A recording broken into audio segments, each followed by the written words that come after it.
Hello दोस्तों, the success point 2.0 में आप सभी का वेलकम है।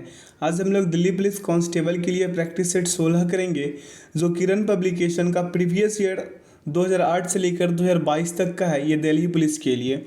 तो वीडियो में अंत तक बने रहिएगा। वीडियो को लाइक, सब्सक्राइब एवं दोस्तों के साथ अधिक से अधिक शेयर कीजिएगा। बेल आइकन प्रेस कीजिएगा ताकि सेशन का नोटिफिकेशन हमेशा आपको मिलते रहे। बता दें दोस्तों कि इसका पीडीएफ का लिंक वीडियो के डिस्क्रिप्शन बॉक्स में डाल दिया गया है। आप लोग वहां से इसे डाउनलोड कर मॉक टेस्ट लगा सकते हैं। तो आइए इसका पहला क्वेश्चन देखते हैं। पहला क्वेश्चन कह रहा है कि पारंपरिक पंखीड़ा लोकगीत निम्नलिखित में से किस राज्य से संबंधित है? तो इसका करेक्ट आंसर होगा राजस्थान। अगला प्रश्न पे चलिए। कह रहा निम्नलिखित में से किस सूक्ष्म जीव को सजीव और निर्जीव के बीच की कड़ी माना जाता है? तो इसका सही उत्तर होगा विषाणु को। अगला, जास्कर नदी निम्नलिखित में से किस नदी की एक सहायक नदी है? तो इसका करेक्ट आंसर होगा सिंधु। अगला प्रश्न पे चलिए। कह रहा है कि 31 अगस्त 2020 तक के अनुसार भारत रत्न से सम्मानित खिलाड़ी या खिलाड़ियों की संख्या निम्नलिखित में से कितनी थी? तो इसका सही उत्तर होगा 1। 2014 में महान भारतीय बल्लेबाज सचिन तेंदुलकर भारत रत्न से सम्मानित होने वाले पहले और एकमात्र खिलाड़ी बने हैं।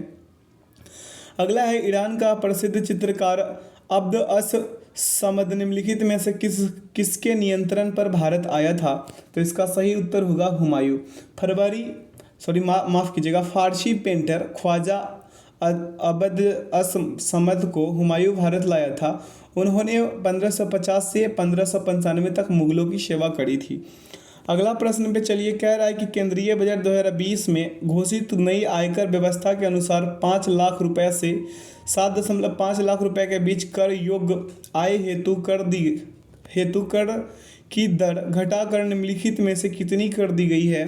तो इसका सही उत्तर होगा 10%। अगला, टेनिस खिलाड़ी एलेक्जेंडर जेवरेव निम्नलिखित में से किस देश का प्रतिनिधित्व करते हैं? तो इसका सही विकल्प होगा जर्मनी। अगला प्रश्न पे चलिए। कह रहा है अशोक के साम्राज्य के निम्नलिखित में से किस भाग में उनके शिलालेख खरोष्ठी लिपि में लिखे गए थे? तो इसका विकल्प लगाइए। इसका सही उत्तर होगा उत्तरी पश्चिमी। क्या है? उत्तर पश्चिमी।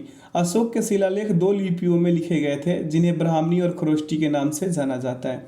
अगला है, रॉ a history of India's covert operations नामक पुस्तक के लेखक निम्नलिखित में से कौन है? तो इसका सही उत्तर क्या होगा? इसका सही उत्तर हो जाएगा विकल्प 1, यतीश यादव। क्या? यतीश यादव। अगला प्रश्न पे चलिए। प्रश्न कह रहा है कि निम्नलिखित में से किस भारतीय को गणित के क्षेत्र में उनके असाधारण योगदान के लिए जाना जाता है? तो इसका सही विकल्प होगा एस रामानुजन। अगला है, ईंधन के कैलोरी मान का मात्रक निम्नलिखित में से किस रूप में व्यक्त किया जाता है? तो इसका सही उत्तर होगा केजी जूल पर केजी। ठीक है, यानी कैलोरी मान भोजन या ईंधन में मौजूद ऊष्मा ऊर्जा की मात्रा है, जिसे स्थिर दबाव पर और समान परिस्थितियों में निर्दिष्ट मात्रा के पूर्ण दहन द्वारा निर्धारित किया जाता है। अगला प्रश्न पे चलिए। कह रहा है केंद्रीय बजट 2020 में वित्त मंत्री द्वारा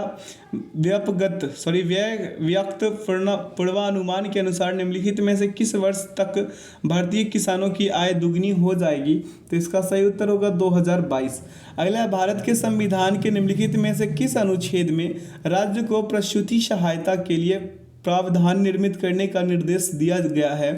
तो इसका सही उत्तर होगा अनुच्छेद 42। अनुच्छेद 42 भारतीय संविधान के भाग 4 के तहत एक निर्देशक सिद्धांत है। यह काम और मातृत्व राहत की न्यायपरक और मानवीय स्थितियों के प्रावधान से संबंधित है।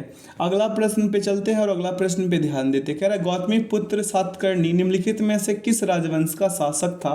तो इसका करेक्ट आंसर होगा सातवाहन। अगला प्रश्न पे चलिए। कह रहा अष्टांगिक मार्ग यानी कि 8 प्रकार के पथ का तत्व ज्ञान निम्नलिखित में से किसके द्वारा प्रतिपादित किया गया था? तो इसका सही विकल्प होगा गौतम बुद्ध। पहला क्या था? सम्यक दृष्टि। दूसरा क्या था? सम्यक संकल्प। तीसरा था सम्यक वचन। चौथा था सम्यक कर्म। पांचवा था सम्यक जीविका।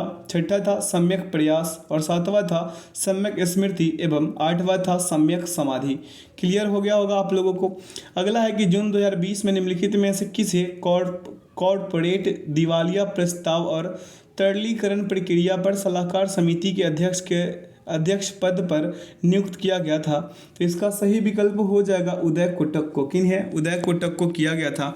अगला, निम्नलिखित में से किस राज्य की सीमा पश्चिम बंगाल राज्य से नहीं लगती है? तो इसका सही उत्तर होगा मेघालय का। किसका नहीं लगता? मेघालय का नहीं लगता है। अगला, निम्नलिखित में से किस उद्योग को भारत के 8 आधारभूत उद्योगों के सूचकांक की गणना के लिए उपयोग किया जाता है? तो इसका सही विकल्प हो जाएगा रिफाइनरी उत्पाद।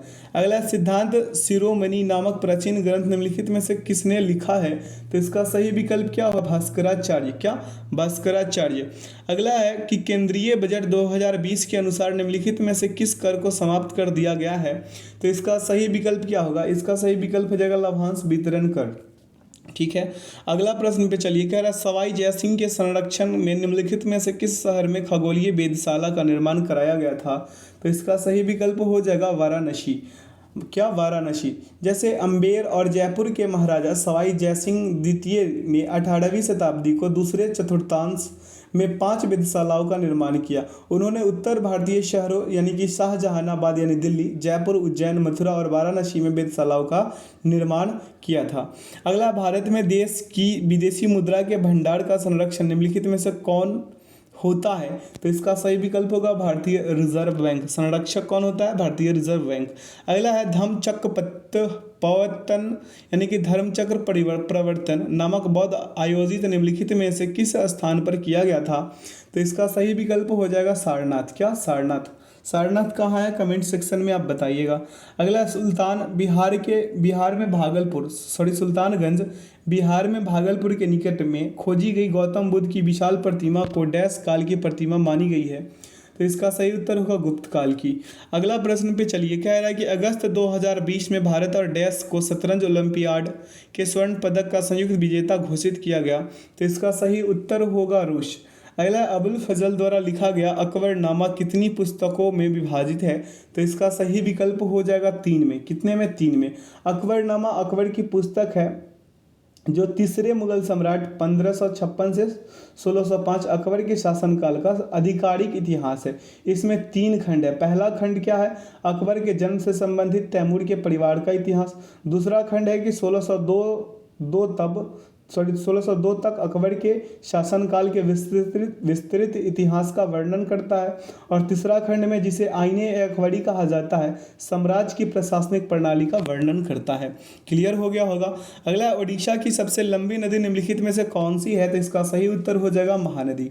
अगला, यूएस ओपन 2020 में भारतीय खिलाड़ी रोहन बोपन्ना ने पुरुषों की युगल स्पर्धा के लिए डैश के साथ जोड़ी बनाई। तो इसका सही उत्तर होगा डेनिस शापोवालोव। अगला प्रश्न पे चलिए, कह रहा है भारत के संविधान का निम्नलिखित में से कौन सा अनुच्छेद सैन्य या अकादमिक वैशिष्ट्य को छोड़कर भारतीय राज्य द्वारा कोई उपाधि प्रदान किए जाने से निषेध करता है? तो इसका सही विकल्प हो जाएगा अनुच्छेद 18 का 1।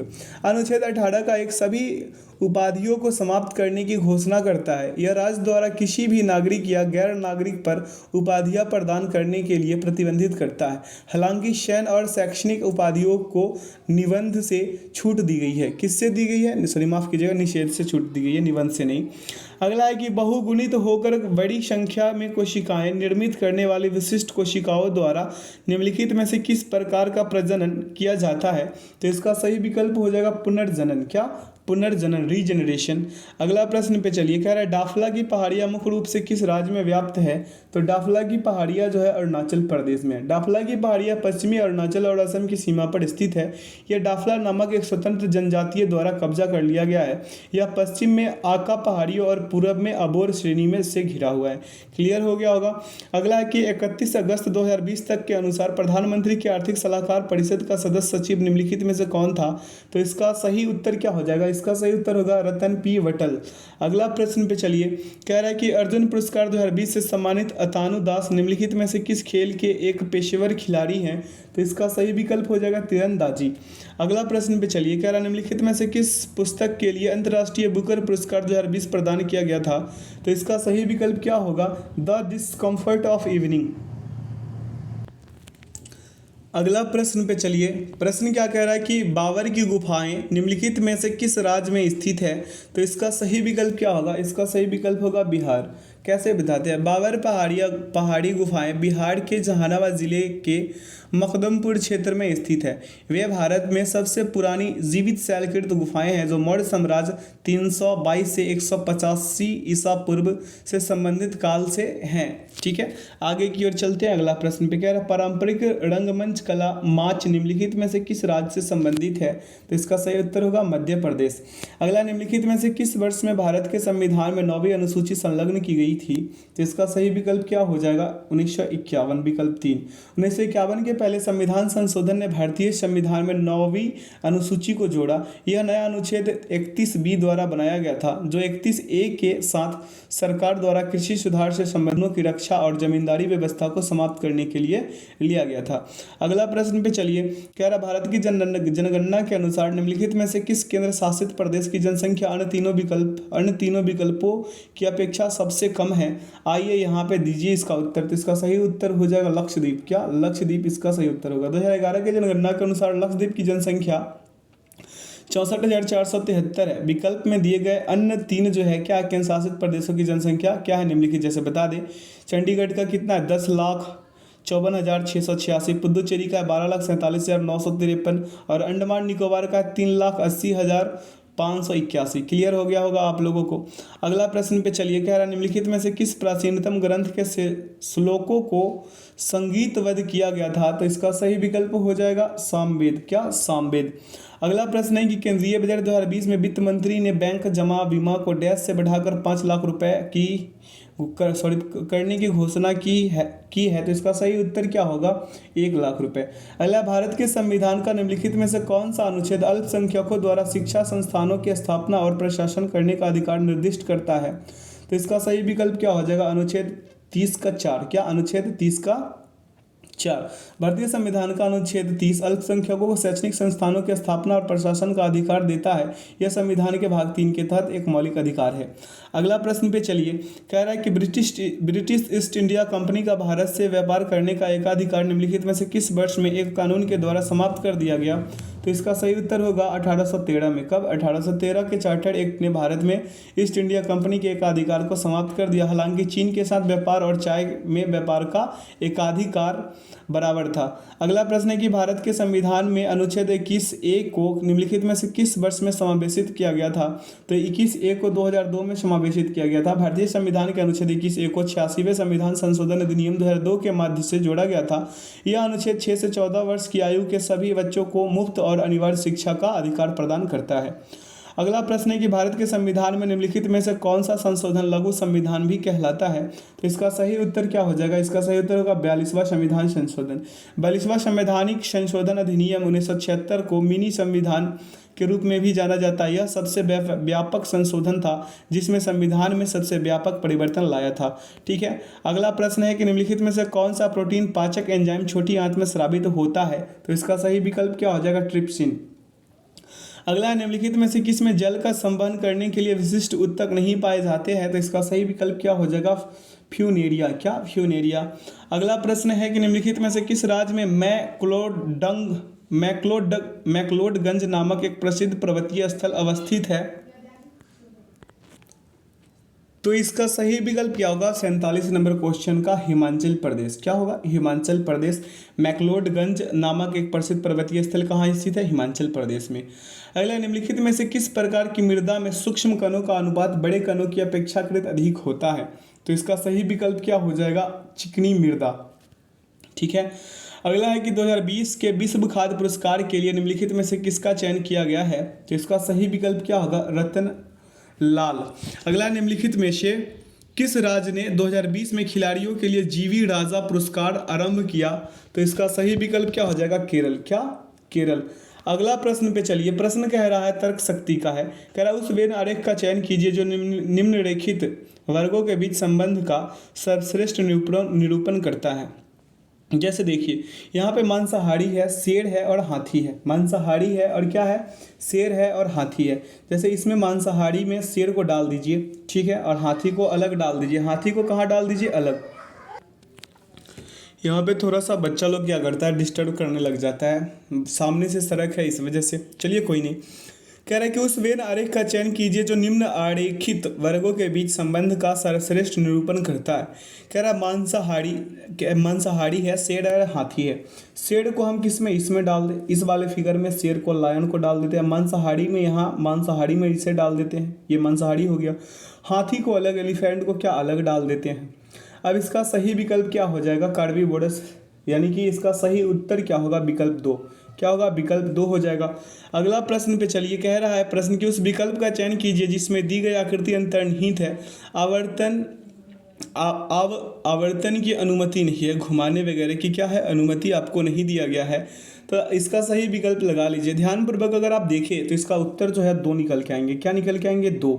ठीक है, अगला प्रश्न पे चलिए, कह रहा है कि कौन सी विकल्प आकृति निम्नरेखित आकृति श्रृंखला में प्रश्नवाचक चिन्ह के स्थान को प्रस्थापित करेगी। ध्यानपूर्वक देखिएगा तो आपको पता चलेगा कि प्रत्येक अगली आकृति में वामावर्त दिशा में एक वृत्त क्या छायांकित हो जाता है, जबकि दक्षिणावर्त दिशा में एक छोटा त्रिभुज क्या होता है, छायांकित होता है। इसे आप लोग अच्छे से समझ पा रहे होंगे। देखिए ये 1 है तो इसमें 2 हो गया, इसमें 3 हो गया, इसमें 4 हो गया, इसमें 5 हो गया। तो अगले में 6 वाला चुनिएगा। कैसा चुनिएगा, 6 वाला। अब बात रहा त्रिभुज का, तो वामावर्त दिशा में ऐसे इस तरह से घूम रहा है और आगे में क्या हो रहा है, एक एक कलर हो रहा है। तो विकल्प 4 इसका सही उत्तर निकल के आएगा। अगला है कि नीचे एक कागज को मोड़ने और उसे काटने का तरीका दर्शाया गया है। यह कागज खोलने पर कैसा दिखाई देगा। पहले ऐसे जाइए फिर ऐसे, मतलब रिवर्स लेके चलिएगा तो आपको पता चलेगा कि विकल्प 1 इसका सही उत्तर होगा।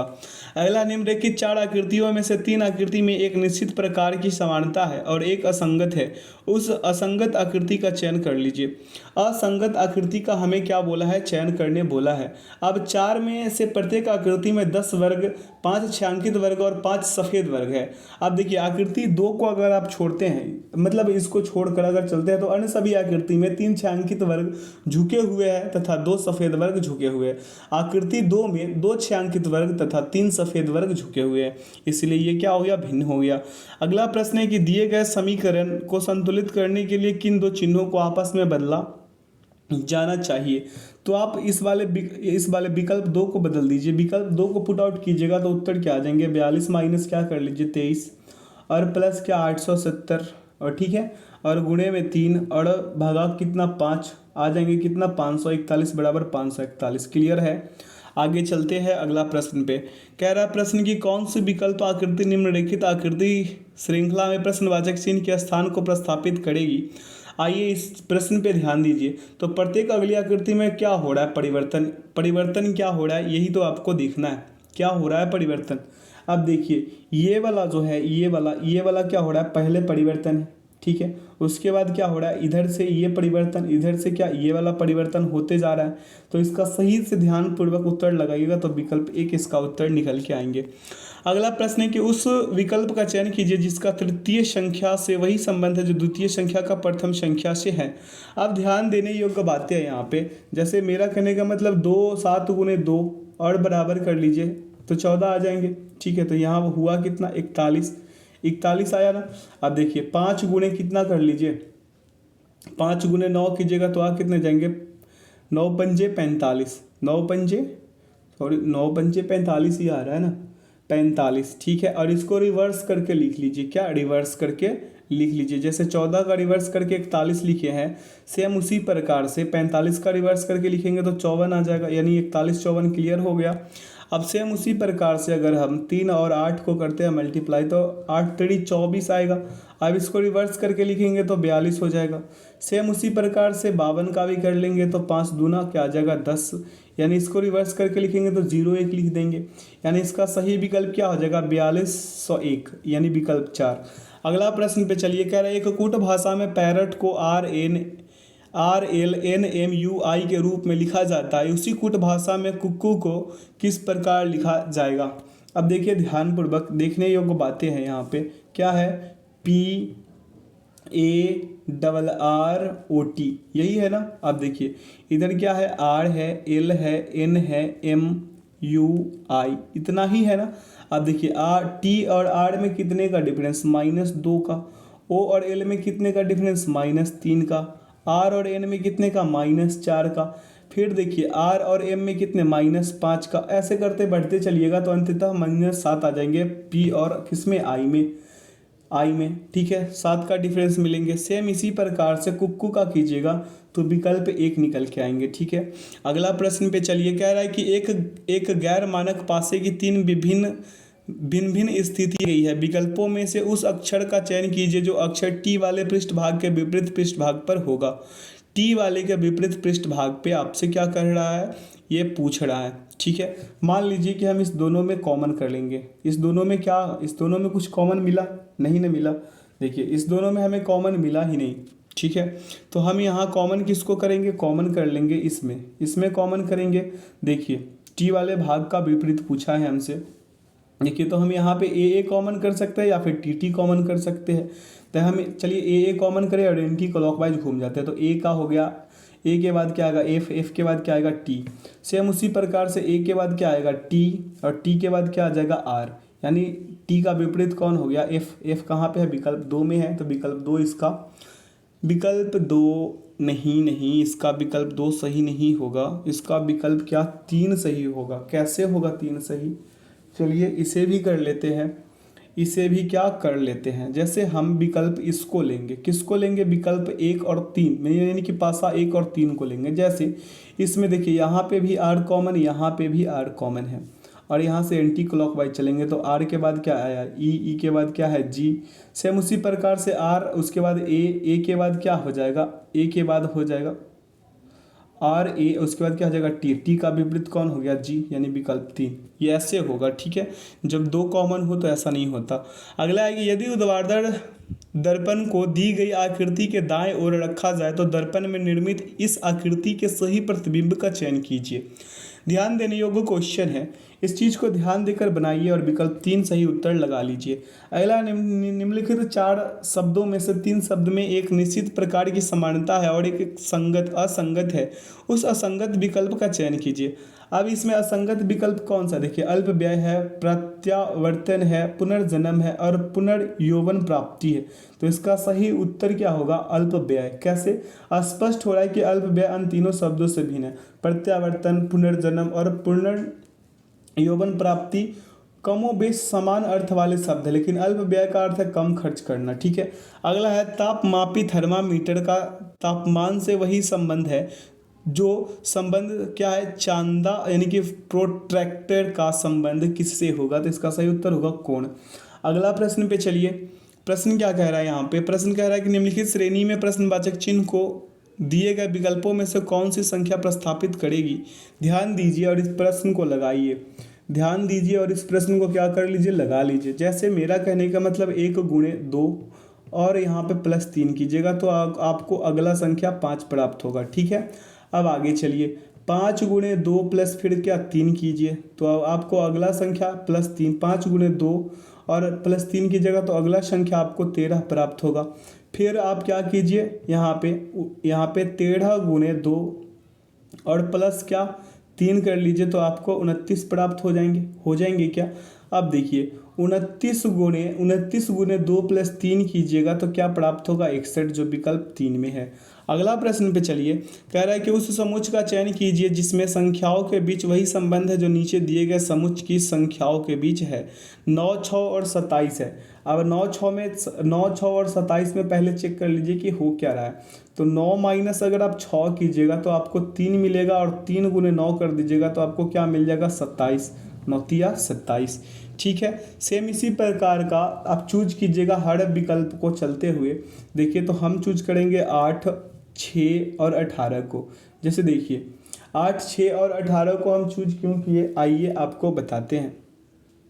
8, 6 और 18 को, जैसे देखिए 8 में से माइनस कीजिए 6, आएंगे कितना, आएंगे 2 और फिर इस 2 को गुना करा दीजिए 9 से तो 9 दूना क्या आ जाएंगे 18, ठीक है। विकल्प 4 सही होगा। अगला प्रश्न पे चलिए, कह रहा है सूरत और अहमदाबाद के बीच 280 किलोमीटर की दूरी है। सतीश सुबह 6 बजे कार से सूरत से अहमदाबाद के लिए प्रस्थान करता है और 50 किलोमीटर प्रति घंटा की नियत गति से कार चलाता है, 2 घंटे के बाद वह कार की गति को बढ़ाकर 60 किलोमीटर प्रति घंटा तक कर देता है और अहमदाबाद पहुंचने तक इसी गति से चलता रहता है, वह अहमदाबाद किस समय पहुंचेगा? यह अहमदाबाद, देखिए सतीश ने 50 किलोमीटर प्रति घंटा की चाल से 2 घंटे में दूरी तय करी। कहने का मतलब हुआ कि 2 गुने 50 बराबर कितने, 100 किलोमीटर हो गया। ठीक है, 100 किलोमीटर। अब शेष दूरी 280 माइनस कितना 100, यानी कि 180, कितना 180। ठीक है, आप देखिए 60 किलोमीटर प्रति घंटा की चाल से 180 किलोमीटर तय करने में लगा समय निकालिएगा तो 180 बटा 60 कीजिएगा तो यानी कि 6 18 3 काटिएगा तो 3 घंटा। ठीक है, तो 280 किलोमीटर दूरी तय करने में लगा कुल समय तो 2 + 3 कर दीजिए यानी कि 5 घंटा। अब सतीश अहमदाबाद पहुंचेगा तो 6 बजे में 5 घंटा और ऐड कीजिएगा तो 6 × 5 = 11 बजे पहुंचेगा। विकल्प 4। अगला है कि निम्न आरेखित 4 आकृतियों में से 3 आकृति में एक निश्चित प्रकार की समानता है और एक असंगत है, उस असंगत आकृति का चयन कर लीजिए। ध्यान दीजिए, प्रत्येक आकृति में त्रिभुज, वर्ग, समचतुर्भुज, पंचभुज, षष्ठभुज और वृत्त में 4 डिजाइनें हैं। आकृति 1 में यह समकोण है, क्या है, एक समकोण वाला है, यानी कि विकल्प क्या हो जाएगा, 1 सही हो जाएगा। अगला प्रश्न पे चलिए, कर निम्न वेन आरेख में आयत शिक्षकों को, आयत किसको, शिक्षकों को, टीचर को। ठीक है, अब त्रिभुज रसायन विज्ञान के शिक्षक यानी कि CT कर देते हैं, CT मतलब केमिस्ट्री का टीचर, और वृत्त जो है वृत्त किसका, भौतिक, यानी कि भौतिक शिक्षकों को PT कर देते हैं समझने के लिए, ऐसा मत समझ लीजिएगा कि फिजिकल टीचर वगैरह। ठीक है, तो दी गई संख्याएं उस विशिष्ट वर्ग के लोगों की संख्या को दर्शाती है। उन शिक्षकों की संख्या कितनी है जो भौतिक विषय नहीं पढ़ाती, भौतिक विषय क्या नहीं पढ़ाते हैं, उन शिक्षकों की संख्या आपसे पूछ लिया है। आप देखिए यहाँ पे क्या, क्वेश्चन को ध्यानपूर्वक देखिए तो 7 और प्लस 21 कर लीजिए, 7 और प्लस 21 कर लीजिए, ये 7 और क्या 21। ठीक है, क्योंकि कह रहा है कि उन शिक्षिकाओं की संख्या कितनी है जो भौतिक विषय नहीं पढ़ाती, तो भौतिक नहीं पढ़ाने वाले का कर लेते हैं। ठीक है, भौतिक नहीं पढ़ाने वाले को तो 7 और 21 करेंगे 28 उत्तर आ जाएंगे ऐड करेंगे तो। अगला प्रश्न है कि उस विकल्प का चयन कीजिए जिसकी आकृति C से वही संबंध है जो आकृति B का आकृति A से संबंध है। अब ध्यान देने योग्य चीज है, आकृति A से आकृति B में ऊपरी बाएं कोने पर, ऊपरी क्या, बाएं कोने पर क्या हो रहा है, पर स्थित डिजाइन 90 डिग्री वामावर्त घूम रहा है। किधर, 90 डिग्री वामावर्त घूम रहा है। ठीक है, ऊपरी दाएं कोने पर स्थित डिजाइनें सफ़ेद हो जाती है, ये क्या हो जाती है, ये जो है सफ़ेद हो जाती है, यहाँ घूम रही है क्या, 90 डिग्री घूम गई है। आपको समझ में आ रहा है। अब देखिए नीचे दाएं कोने पे, नीचे क्या, दाएं कोने पे, दाहिने कोने पे ट्रायंगल की बात कर रहा है क्या। अब देखिए क्या कर रहा है, दाएं कोने पर स्थित डिजाइन 90 डिग्री दक्षिणावर्त घूमता है, 90 डिग्री क्या, दक्षिणावर्त घूमता है, ये ट्रायंगल का ही बात कर रहा है। जबकि नीचे बाएं कोने पर स्थित डिजाइन 180 डिग्री घूम रहा है, 180 डिग्री ये क्या घूम गया इधर की ओर, और क्या हो रहा है, ये छायांकित हो जाता है, ये वाला भाग, एरो वाला भाग छायांकित हो जाता है। सेम उसी प्रकार से अगर इसमें भी आप करें तो विकल्प क्या आ जाएगा, विकल्प 3 आ जाएगा। ठीक है, अगला प्रश्न है कि उस विकल्प का चयन कीजिए जिसका आकृति C से वही संबंध है जो आकृति B का A से संबंध है। अब यहाँ भी कहानी कुछ ऐसा ही है जैसा आपको पहले दिखा, जैसे आकृति A से आकृति B में दोनों डिजाइने का एक एक छायांकित ऊपर की ओर जाता है, एक एक छायांकित भाग क्या है, ऊपर की ओर जा रहा है, इस वाले में देखिए। ठीक है, अब देखिए क्या हो रहा है कि तथा दोनों डिजाइनों का एक एक छायांकित भाग नीचे की ओर जाता है, एक एक छायांकित भाग क्या नीचे की ओर जाता है, यहाँ पे भी देख सकते हैं। आप देखिए नीचे की ओर जाता है, ऊपर और नीचे की डिजाइनों का छायांकित भाग विपरीत गति दर्शाते हैं, क्या, विपरीत गति दर्शाते हैं। तो इसका सही विकल्प अगर ऐसे भी लगाइएगा इसका, तो इस वाले का क्या हो जाएगा, आइए यहाँ पे विकल्प से लगाइए, उत्तर 2 निकल के आएंगे, क्या, 2। चलिए अगला प्रश्न को करते हैं। कह रहा निम्नलिखित श्रेणी में प्रश्नवाचक चिन्ह को दिए गए विकल्पों में से कौन सी संख्या प्रस्थापित करेगी। ध्यान दीजिएगा, 21 है, 13 है, 33 है, 36, 67 और 81, अंत में क्या है, अंततः 49 है। 21 से 13 का डिफरेंस -8 है, 13 से 23 का कितना है, 13 से 33 का प्लस का 20 है, फिर देखिए यहाँ से प्लस का 3 है। समझने योग्य क्वेश्चन है ये, इसलिए हम इसे थोड़ा बड़ा रूप में लिख देते हैं, क्या, बड़ा में। ठीक है, जैसे देखिए 21 13 और क्या है 33, 36 और क्या है 67, 81 और अगला पूछा है और यहाँ पे 49 है। ध्यान दीजिएगा इस प्रश्न पे ध्यान दीजिए। यहाँ कितने का डिफरेंस 8 का, -8 का। अब यहाँ पे कितने का डिफरेंस है +20 का है, ठीक है। अब यहाँ पे कितने का डिफरेंस है +3 का है, ठीक है। यहाँ पे कितने का डिफरेंस है 67 था, ये 67 था। तो 36 और 67 में कितने का +31 का डिफरेंस है, कितने का +31 का। 67 से 81 में कितने का डिफरेंस है तो +14 का है, कितने का है +14 का है। अब देखिए 81 से अगले में कितने का कर ले, अगले में कितने का कर ले, अगले में करना चाहिए हमें 25 +25 का। 25 का आप क्यों करेंगे आपको बताएंगे। यहाँ पे हो जाएंगे कितना 24 हो जाएंगे ना। अब देखिए आगे देखिए यहाँ पे 25 है, 25 था, ये 25 था, ठीक है। अब 25 से 49 में कितने का डिफरेंस 53 का। अब हम आपको एक चीज़ बताते हैं, जैसे कहने का मतलब ये हुआ कि सपोज डेट -17 है तो -17 को हम क्या लिखेंगे -71 विपरीत क्रम में। अगर मान लीजिए कि +28 है, जैसे +28 है तो इसको क्या लिखेंगे +82 विपरीत करके, विपरीत क्रम के द्वारा। आप ऐसे समझ पा रहे होंगे कि हम बोलना क्या चाह रहे हैं, ठीक है। चलिए अगले में लगाते हैं। यहाँ पे देखिए 20 और 8 कितने 28 हो जाएंगे, ठीक है। तो हम इसको माइनस था ना +28 लिख देंगे, ठीक है, +28, ठीक है। अब 20 और प्लस का 20 है और प्लस का 3 है तो यहाँ पे -17 हो जाएगा, ठीक है। अब तो आप समझ रहे होंगे। अब देखिए 3 है और 31 है और दोनों प्लस में ही है तो यहाँ भी क्या हो जाएगा +28 हो जाएगा, ठीक है। अब आगे चलिए, यहाँ पे 31 और 14 का डिफरेंस लीजिएगा तो यहाँ पे 17 -17 लेंगे। 14 और 25 है तो माइनस का कितना हो जाएगा, 14 और 25 है तो यहाँ पे 14 और 25 नहीं था, यहाँ पे 57 था। कितना था 57, माफ़ कीजिएगा हमें यहाँ, सॉरी 25 तो था, यहाँ 57 था। यहाँ पे 67, 81 से 24 का डिफरेंस, 81 से 24, यहाँ पे ऊपर 24 था मेरे मित्र, हमें क्षमा कीजिएगा, 24 था। तो यहाँ डिफरेंस कितने का, यहाँ डिफरेंस हो जाएगा कितने का 57 का, कितने का 57 का, ठीक है। अब ऐसे करके इस प्रश्न को बनाइएगा, अंततः इसका उत्तर विकल्प 4। ये तो 24 आया ही है, अब हम समझा रहे थे आपको। अगला प्रश्न पे चलिए। प्रश्न क्या कह रहा है कि उस विकल्प आकृति का चयन कीजिए जो दी गई आकृति में प्रश्न चिन्ह के स्थान को प्रस्तापित करेगी और प्रतिरूप को पूरा करेगी। ध्यान दीजिएगा इस प्रश्न पे, ध्यान दीजिएगा इस प्रश्न को ध्यान देकर बनाइए। विकल्प 2 उत्तर आएंगे। अगला प्रश्न है उस विकल्प का चयन कीजिए जिसमें दी गई आकृति अंतर्निहित है, आवर्तन यानी घुमाने वगैरह की क्या है अनुमति आपको नहीं मिली है, तो इसका सही उत्तर है विकल्प 3। अगला प्रश्न पे चलिए। उस विकल्प आकृति का, यानी इसमें भी यही कहानी है कि कौन पूरा करेगा, तो विकल्प 4 इसको पूरा करेगा। ध्यान से कीजिए और उत्तर लगा लीजिए। अगला प्रश्न है कि एक गैर मानक पासे की 3 भिन्न भिन्न स्थितियां दर्शाई गई है। विकल्पों में से उस संख्या का चयन कीजिए जो 2 वाले पृष्ठभाग के विपरीत पृष्ठभाग पर होगी। अब यहाँ पे कौन से विपरीत पृष्ठभाग पे होगा, ध्यान दीजिए और बनाइए। ध्यान देकर 2 के विपरीत पूछा है ना, देखिए यहाँ भी हम 5 कॉमन, यहाँ भी 5 कॉमन करेंगे और एंटी क्लॉकवाइज घूम जाएंगे।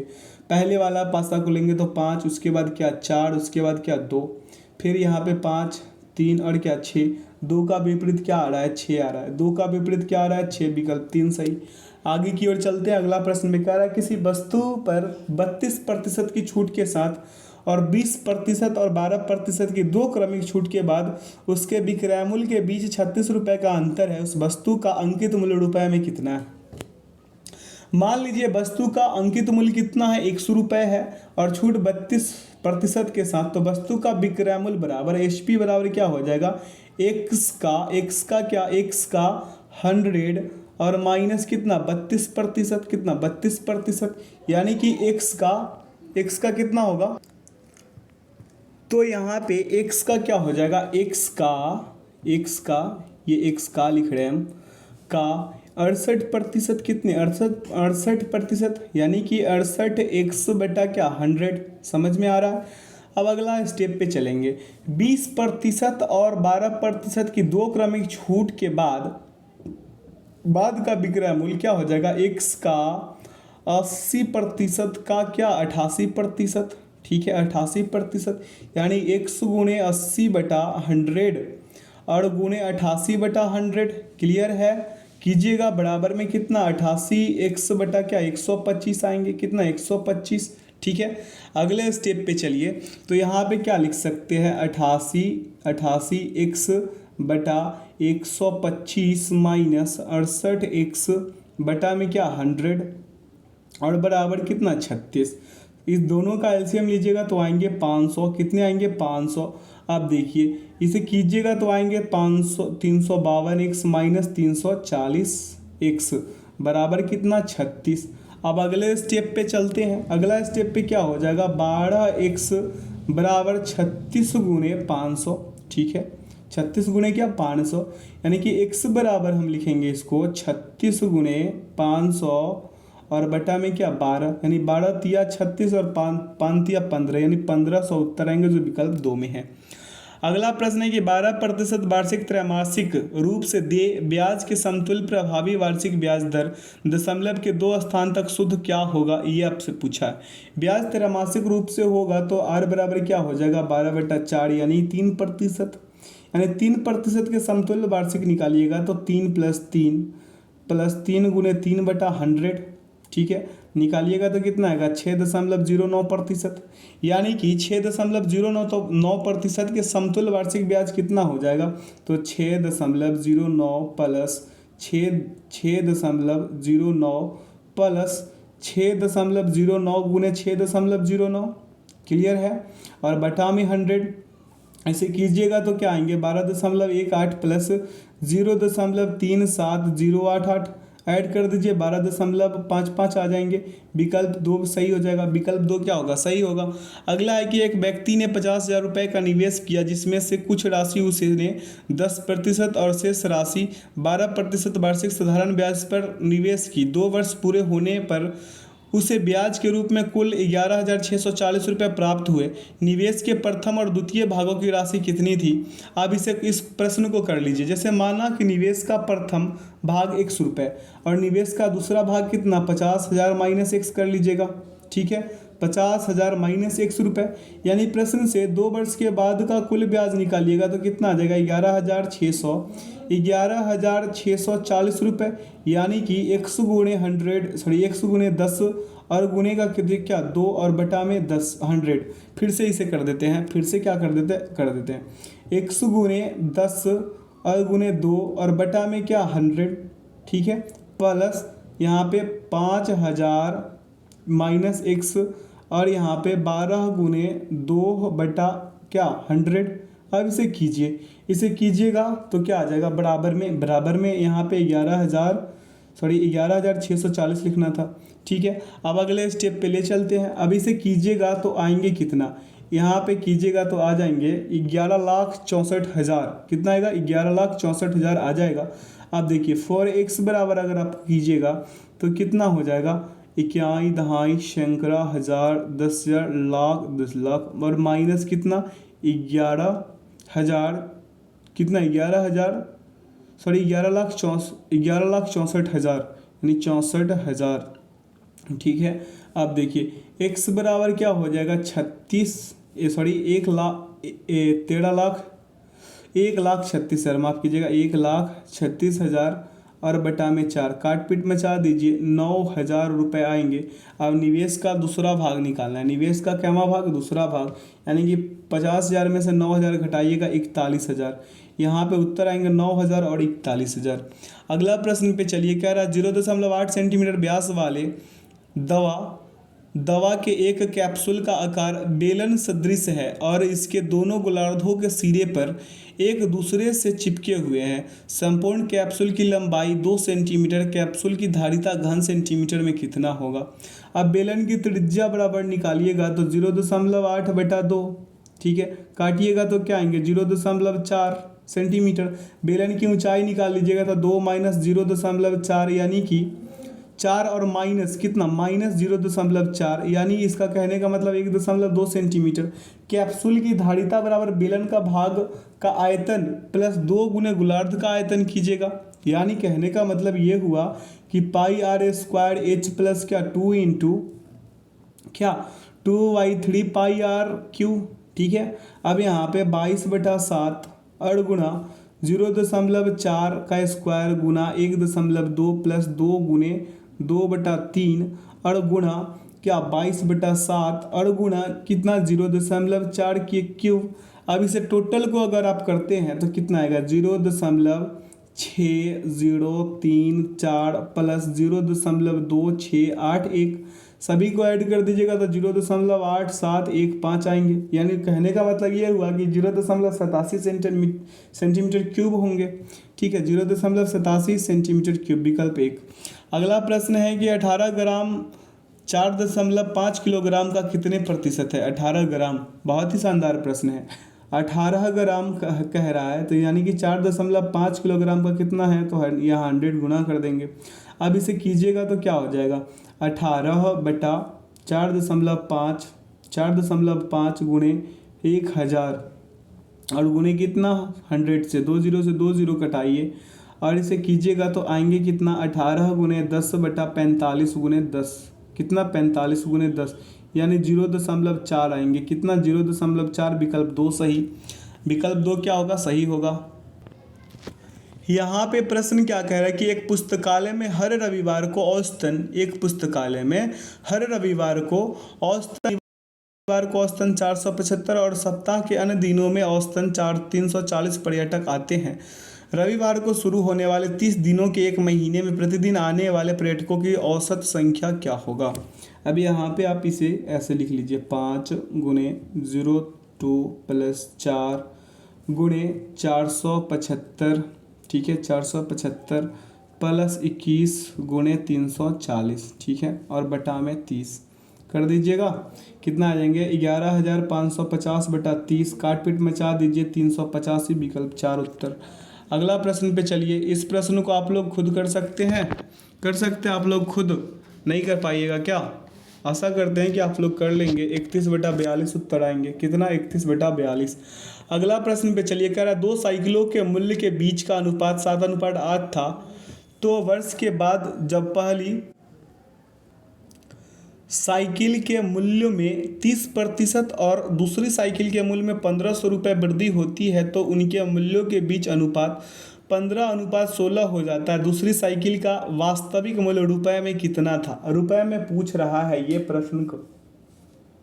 पहली साइकिल का मूल्य कितना 7x, दूसरी साइकिल का कितना 8x, यानी 2 वर्ष बाद कह रहा है पहली साइकिल का मूल्य तो 7x का कितना कीजिएगा x का 30% यानी 130%। अब देखिए 7x गुणे 130/100 कीजिएगा तो कितना आएंगे 91x/10। ठीक है, अब आइए दूसरी साइकिल का क्रय मूल्य कीजिए, दूसरी साइकिल का मूल्य यानी कि 8x प्लस 1500। ठीक है, यानी प्रश्न से चलिए तो 91x/10 और यहाँ पे 8x प्लस कितना 1500 बराबर कितना बराबर 15/16। कितना 15/16 कीजिएगा। क्रॉस मल्टीप्लिकेशन से भी इसे बना सकते हैं। अब क्रॉस करा के ऐसे देखिए 8x प्लस 1500। ठीक है, और बराबर 91x गुणे 16/10 गुणे 15।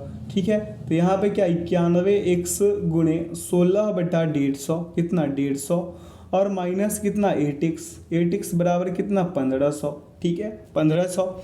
अगला स्टेप पे ले ले तो देखिए 256x बराबर 150 गुने कितना 1500। यहाँ पे कितना था 1500। अब चलिए अगले स्टेप पे। जैसे मेरा कहने का मतलब x बराबर निकालते हैं तो 150 गुने 1500 और बटा में कितना 256 काट पीट मचा दीजिए। उत्तर यहाँ पे 878.90 878 कितना 90 यहाँ पे आया। अब देखिए दूसरी साइकिल का मूल्य कितना था 8x था तो 8x में कितना पुट कीजिएगा 878.906 कीजिएगा तो आएंगे कितना 7031.25 रुपये। कहीं पे दिख रहा है 25 रुपये विकल्प 3।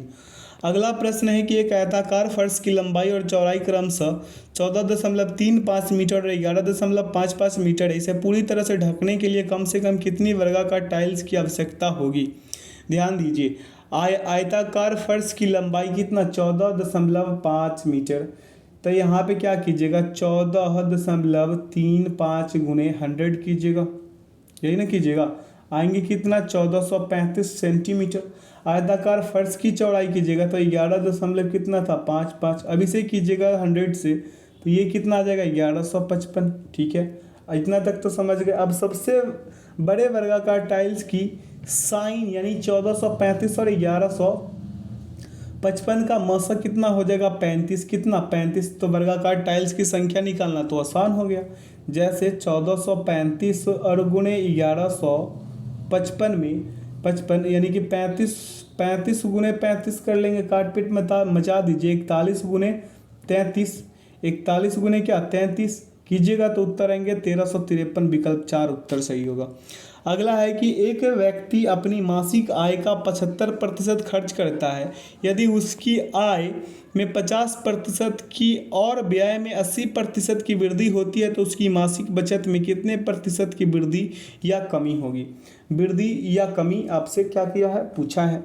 ठीक है, क्या किया है पूछा है। तो मान लीजिए व्यक्ति की आय कितना 100 रुपये, व्यय कितना 100 का 75%, कहने का मतलब ये हुआ कि 100 गुणे 75 और बटा 100 यानी कि कितना हो गया 75%। अब देखिए बचत कीजिएगा तो 100 माइनस 75 यानी 25 रुपये।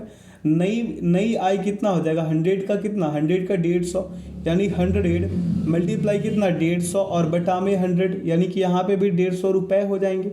अब नया व्यय निकाल दीजिए। क्या नया व्यय निकालिएगा तो 75 का किसका 75 का कितना 180% यानी 75 गुणे 180 बटा क्या 100। अब यहाँ कीजिएगा तो 135 रुपये आएंगे।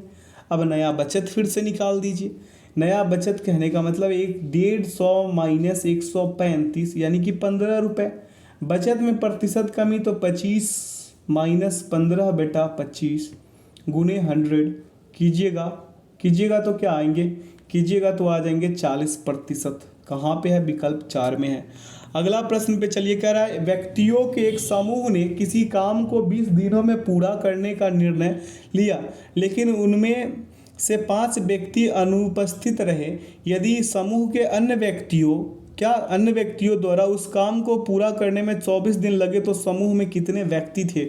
अब मान लीजिए कि मूल समूह में X व्यक्ति थे यानी कि M1D1 और बराबर क्या M2D2, क्या M2D2 क्लियर है। अब देखिए x गुणे क्या करेंगे 20, ठीक है, बराबर x माइनस 5 और मल्टीप्लाई कितने से 14 से कर लीजिए। अब 5x बराबर क्या कर लीजिएगा x माइनस 5 कर लीजिए और इंटू में 6 यानी 5x is equal to 6x minus क्या 30। यानी कहने का मतलब ये हुआ कि 6x माइनस 5x बराबर क्या 30। तो x बराबर क्या आएगा 30 कहीं दिख रहा है आप लोगों को, तो विकल्प 4 में विकल्प 4 इसका क्या हो गया सही उत्तर। अगला प्रश्न कह रहा है कि एक व्यक्ति ने 120 किलोमीटर की यात्रा स्टीमर से, 150 किलोमीटर की यात्रा रेलगाड़ी से 450 किलोमीटर की यात्रा रेलगाड़ी से और 60 किलोमीटर की यात्रा घोड़े से तय की। इस पूरी यात्रा में उसे 13 घंटे 30 मिनट का समय लगा।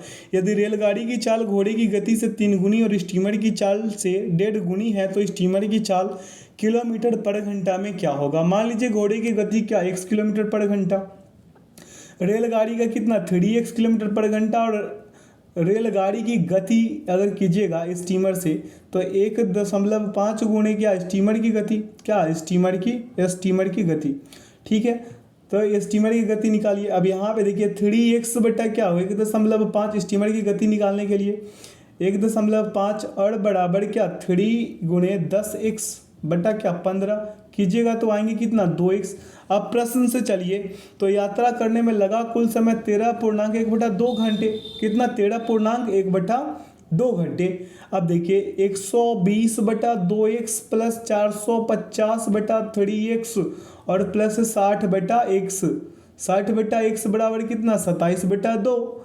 अब इसका एलसीएम लीजिएगा तो 6x आएंगे, यहाँ पे 360, ठीक है, यहाँ पे 900, 3 दूना 6, 45 दूना 90, 900 और प्लस ये 450 था। अब देखिए यहाँ पे कितना 360 और बराबर में 27/2। अब अगला स्टेप पे ले चलिए और इसको ख़त्म कर दीजिए, यानी कि x बराबर निकाल लीजिए। यहाँ पे आता कितना 1620 और बटा में कितना 66 और बराबर कितना 27/2। अब x बराबर अगर आप निकालते हैं तो 1620 गुणे 2/6 गुणे 27, काट पीट मचा दीजिए 20 आ जाएंगे। अब स्टीमर की चाल कितना 2x था तो 2 में यानी कि 20 डाल दीजिए x की जगह पे, तो 40 किलोमीटर पर घंटा, विकल्प 4 उत्तर सही हो जाएगा। अगला है कि 2 अंकों की एक संख्या में इकाई का अंक दहाई के अंक से 4 अधिक है, यदि दी गई संख्या और उसके अंकों के योग का गुणनफल 370 है तो संख्या क्या होगा, संख्या पूछा है। मान लीजिए कि दहाई का अंक x है तो इकाई का अंक क्या हो जाएगा, इकाई का अंक होगा x+4, संख्या क्या हो जाएगा, संख्या बराबर 10x और प्लस x+4, ठीक है। तो यहाँ क्या हो जाएगा 11x+4, ठीक है। अब अगले स्टेप पे ले चलें तो क्या हो जाएगा 11x+4 इंटू में x+4 इजिकल टू क्या 370। इसे कीजिएगा तो अंततः उत्तर कितने आएंगे 37। क्यों आएंगे, कैसे आएंगे, आप लोग कर सकते हैं इसे। इसका सही उत्तर क्या होगा 3 नंबर वाले विकल्प। अगला है कि रोहित अपनी वस्तुओं पर क्रय मूल्य से 30% अधिक मूल्य अंकित करके उन पर 13.5% की छूट देता है। यदि किसी वस्तु को कितना 1012.05 में बेचता है तो उस वस्तु का क्रय मूल्य रुपए में पूछ लिया है। किस में पूछा है, रुपए में। मान लीजिए क्रय मूल्य 100 रुपये, वस्तु का अंकित मूल्य कितना 100 + 30 कीजिएगा तो 130 रुपये होंगे। कितना होंगे 130 रुपये। अब देखिए वस्तु का विक्रय मूल्य एसपी बराबर 130 का 86.5%, तो हो जाएंगे कितना 130 गुणे 86.5% का यानी बटा 100। अब इसे काट पीट मचाइएगा तो आएंगे कितना 112.45 रुपये आएंगे। तो वस्तु का क्रय मूल्य निकाल लीजिए, क्या वस्तु का क्रय मूल्य यानी कि 100 बटा 112.45 गुणे कितना 1012.05 यानी कि टोटल कितने जाएंगे आपसे 900 आ जाएंगे, ठीक है, विकल्प 1। अगला प्रश्न है कि 2 वृत्तों की त्रिज्याएं क्रमशः 4 सेंटीमीटर 3 सेंटीमीटर है, उस वृत्त का व्यास सेंटीमीटर में क्या होगा जिसका क्षेत्रफल दोनों वृत्तों के क्षेत्रफल के योग के 4 गुने के बराबर है, ठीक है। अब मान लीजिए कि नए वृत्त की त्रिज्या 8 सेंटीमीटर होगा तो नए वृत्त का क्षेत्रफल क्या हो जाएगा 4 × पाई, उसके बाद 4 का स्क्वायर प्लस क्या पाई गुणे क्या 3 का स्क्वायर होगा। अब इसे कीजिए तो क्या हो जाएगा πr² बराबर क्या होगा 4 × क्या 16 पाई प्लस 9 पाई। क्लियर है। अब देखिए πr² बराबर क्या होगा 4 गुणे 25 पाई, ठीक है, 25 पाई। अगले स्टेप पे चलिए r बराबर क्या हो जाएगा √4 मल्टीप्लाई कितना 25 यानी कि बाहर निकालिए 2 गुणे 5 यानी कि 10 सेंटीमीटर। अब नया वृत्त बराबर क्या हो जाएगा 2 गुणे r बराबर क्या 2 गुणे 10 कर लीजिए, क्या 10 यानी 20 सेंटीमीटर उत्तर होंगे जो विकल्प 3 में है।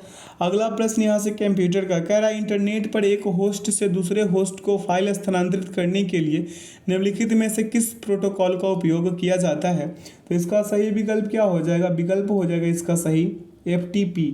अगला प्रश्न पे चले। प्रश्न कह रहा है कि MX एक्सेल में किसी सेल में फार्मूला बराबर कितना है 16 बटा क्या 2 गुणे क्या 3 का परिणाम क्या होता है। अब इसका सही विकल्प आपसे पूछ लिया है, ये कहने का मतलब सही उत्तर क्या होगा इसका 2। कैसे होगा 2। MS एक्सेल में एक सूत्र हमेशा एक समान चिन्ह इक्वल के साथ शुरू होता है, ठीक। अगला प्रश्न पे चले। यहाँ पे क्या कह रहा था कि फार्मूला बराबर क्या था 16 बटा 2 कैरेट 3 का परिणाम क्या होगा, तो 2 होगा, क्या होगा 2 होगा। क्लियर है। आगे चले। अगला प्रश्न पे MS वर्ड डॉक्यूमेंट के क्लिपबोर्ड कंटेंट को पोस्ट करने के लिए निम्नलिखित में से किस शॉर्टकट कुंजी की का प्रयोग किया जाता है। तो इसका सही उत्तर होगा Ctrl+V। अगला प्रश्न पे चले। प्रश्न क्या कह रहा है कि इंटरनेट में प्रत्येक कंप्यूटर की पहचान करने के लिए निम्नलिखित में से किसका उपयोग किया जाता है। तो इसका सही उत्तर होगा IP एड्रेस को। अगला प्रश्न पे चलिए कह रहा है MX एक्सेल के निम्नलिखित में से किस फीचर का उपयोग उसी रो या कॉलम में बगल के सेल के कंटेंट को तुरंत कॉपी और पेस्ट करने के लिए किया जाता है? तो इसका सही उत्तर होगा फिल हैंडल। क्या? Fill handle. अगला प्रश्न पे चलिए, कह रहा है एमएस वर्ड में टेक्स्ट की लाइन के ऊपर छोटे अक्षर अंकित करने के लिए निम्नलिखित में से किसका उपयोग किया जाता है? तो इसका सही विकल्प होगा सुपर स्क्रिप्ट का। अगला, एमएस वर्ड में पैराग्राफ को सिलेक्ट करने के लिए निम्नलिखित में से किस शॉर्टकट का उपयोग किया जाता है? तो इसका सही उत्तर होगा पैराग्राफ पर ट्रिपल क्लिक करके। अगला प्रश्न पे चले, कह रहा है कि एमएस वर्ड 2007 में डॉक्यूमेंट को खोलने और बंद करने के संदर्भ में निम्नलिखित में से कौन सा कथन सत्य है? तो इसका सही विकल्प क्या हो जाएगा? एक नई फाइल खोलने के लिए विंडोज बटन में न्यू पर क्लिक करें। अगला प्रश्न पे चले, कह रहा है एमएस एक्सेल की वर्कशीट में निम्नलिखित में से कौन एक कॉलम और एक रो के इंटरसेक्शन को संदर्भित करता है? तो इसका सही विकल्प होगा सेल। इस सेशन का आखिरी प्रश्न है, कह रहा है निम्नलिखित में से कौन सा एक ईमेल सेवा प्रदाता यानी सर्विस प्रोवाइडर नहीं है? तो इसका सही उत्तर होगा कुल मेल। क्या? कुल मेल। आशा करते हैं आज के सेशन से आप लोगों को बहुत कुछ सीखने को मिला होगा। तो जो लोग अपने चैनल पे नए हैं, चैनल को सब्सक्राइब कर लीजिए, बेल आइकन प्रेस कर लीजिए ताकि सेशन का नोटिफिकेशन हमेशा आपको मिलते रहे। आज थोड़ा सा ज़्यादा डिस्टर्बेंस हुई है, कभी बच्चों की वजह से तो कभी गाड़ियों की वजह से। तो मेरे दोस्त, आप अपने मेरे साथ कोऑपरेट कीजिए, बहुत कुछ मिलेगा आप लोगों को अपने चैनल पे।